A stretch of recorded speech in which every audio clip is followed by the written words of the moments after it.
Setelah dinyatakan memiliki penyakit sesak nafas, anak bungsu almarhum Aki Ditio, Herianti, terus dipantau kesehatan oleh Dinas Kesehatan Sumatera Selatan dan Bidang Dokter dan Kesehatan Polda Sumsel. Herianti sebelumnya dijadwalkan untuk menjalani pemeriksaan kedua, namun terkendala kondisi kesehatannya yang sedang menurun. Anak bungsu almarhum Aki Ditio itu akan diperiksa terkait dilihat giro sebesar 2 triliun yang tidak bisa dicairkan. Setelah dilakukan pemeriksaan kurang lebih 15 menit, tim medis langsung meninggalkan kediaman Herianti.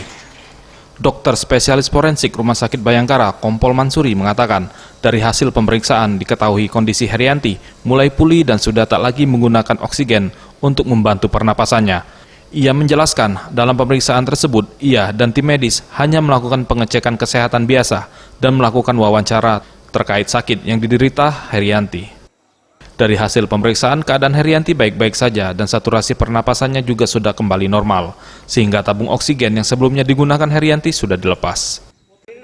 Kesehatannya gimana, Dok? Baik. Ya, jadi kita cuma melakukan pemeriksaan dan wawancara aja. Tadi katanya sesak napas, Dok? Oh, enggak. Oh, keadaan baik, Dok, ya? Iya, baik. Sehat, Dok, ya? Tadi dari Dinkes ada PCR juga, Dok? Enggak. Tadi katanya pakai tabung, Dok? Enggak ada pakai, sudah dilepas. Sudah dilepas lagi? Saturasinya bagus. Tadi pagi ada PCR, Dok? Bener nggak, Dok? Oh, mungkin dari Dinkes yang melakukannya ya. Oh, iya. Ada gejala, Dok? Enggak, Ada biasa gejala apa, protap aja. Tadi pemeriksaan apa aja, Dok? Enggak, kita cuma meriksa tensi nadi saja. Yang ringan-ringan aja karena kondisi pasiennya bagus. Tim Liputan Sriwijaya TV.